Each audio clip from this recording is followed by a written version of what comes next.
सपूत। एक गांव में तालाब था। उस तालाब पर 3 स्त्रियां पानी भरने गई। वहां पर पहले से ही एक बूढ़ा आदमी बैठ करके कुछ खा रहा था। तीनों औरतें जमीन पर अपने अपने घड़े रखकर बैठ गईं और उस बूढ़े को सुनाकर आपस में बातें करने लगी। एक औरत ने दूसरी औरत से कहा, पंडित पोथाराम का शिष्य और मेरा लड़का बाहर से पढ़कर शास्त्रों का ज्ञान सीख के आया है। उसने पूरे मोहल्ले में धूम मचा करके रख दी है। पूरे गांव में बस हमारे लड़के की ही चर्चे हो रहे हैं। अपने बेटे की बढ़ाई और करते हुए उसने कहा कि सुनो सखी, वह आकाश के तारों को गिनकर उसका नाम बता देता है। स्वर्गलोक की सारी बातें उसे पूरी तरह मालूम है। यमराज के दरबार में कैसे फैसला होता है उसको ये भी मालूम है। सभी देवगढ़ों के नाम, यमदूतों के नाम और सभी नरकों के नाम धाम सब उसे याद हैं। पता नहीं कैसे भगवान की सब बातें जान लेता है। जब वह शादी ब्याह कराता है तो सारे पंडित उसके आगे चुप हो जाते हैं। मैं ऐसे पंडित को जन्म देकर अपने को बहुत धन्य मानती हूँ।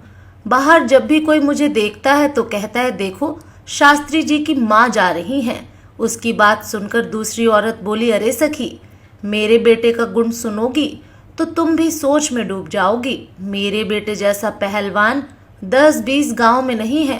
वह रोज 500 उठक बैठक सुबह और शाम दोनों समय लगाता है। अखाड़ों में जब वह ताल ठोक के उतरता है तो बड़े बड़े पहलवान उसके आगे अपनी जान की भीख मांगने लगते हैं। बहन जी, सच मानना, उसके जितना पहलवानी में नाम आज तक कोई नहीं कमाया। मैं उसे हलवे मालपुआ दिन भर खिलाती रहती हूँ। खा पीकर जब वह हाथी की तरह झूमता हुआ सैर करने निकलता है तो मैं फूल ही नहीं समाती। अभी अभी मैं जिस रास्ते से आ रही थी, रास्ते में एक आदमी ने मेरी तरफ देखते हुए अपने बेटे से कहा, देखो पहलवान की माँ जा रही है। मेरे बेटे जैसा लड़का शायद ही किसी का होगा। सच मानो सखी, मैं अपने बेटे की बड़ाई सुनकर खुशियों से झूम उठती हूँ। दोनों स्त्रियों की बातों को सुनकर तीसरी औरत चुप रही। इस पर एक स्त्री बोली, तेरी हालत देख के ऐसा लगता है मानो तेरा बेटा लायक नहीं निकला। इस बात पर तीसरी औरत बोली, देखो मेरा बेटा जैसा भी है मेरे लिए बहुत अच्छा है। उसे नाम कमाने की लालसा नहीं है। वह बिल्कुल सीधे स्वभाव का है। दिन भर खेतों में काम करता है, शाम को घर आकर घर के लिए पानी भर देता है। घर के काम से उसे उतना समय ही नहीं मिलता कि वह नाम कमाए। आज मेरे बहुत कहने पर वह मेला देखने गया है, तभी मुझे पानी भरने आना पड़ा। मुझे आज इधर आते देखकर देखने वाले इसी बात पर आश्चर्य करते थे कि मुझे पानी भरने के लिए कैसे निकलना पड़ा। तीनों स्त्रियों की बातें समाप्त हुई तो वे जल्दी जल्दी अपने पानी के घड़ों को भरकर वहां से अपने घर के लिए रवाना हो गईं। बूढ़ा आदमी भी उनके पीछे पीछे चल पड़ा। थोड़ी दूर चलने के बाद पीछे से 3 युवक आ रहे थे। वे तीनों उन स्त्रियों के लड़के थे। मेले से घर लौट रहे थे। एक ने अपनी पहली स्त्री के पास जाकर कहा, माँ, मैं बहुत भाग्यशाली हूँ कि इस रास्ते से जा रहा हूँ, क्योंकि रास्ते में तुम मिल गई। यह कहकर वह जल्दी जल्दी अपने घर को जाने लगा।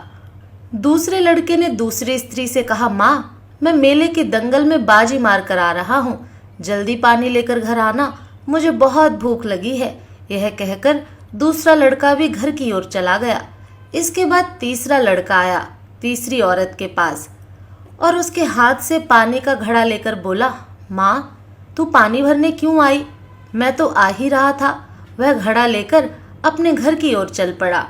तब अपने अपने बेटों की ओर इशारा करते हुए तीनों स्त्रियों ने चलने वाले बूढ़े आदमी से पूछा, बाबा, तुम हमारे बेटों के बारे में क्या कहते हो? बूढ़ा आदमी अपनी दाढ़ी पर हाथ फेरता हुआ बोला, तुम लोग अपने अपने बेटों के बारे में चाहे जो कुछ भी कहो, मेरी राय में तीनों में से केवल एक लड़के के पास ऐसी नैतिक शिक्षा का अर्थ मालूम है जिसे बेटा कहा जा सकता है।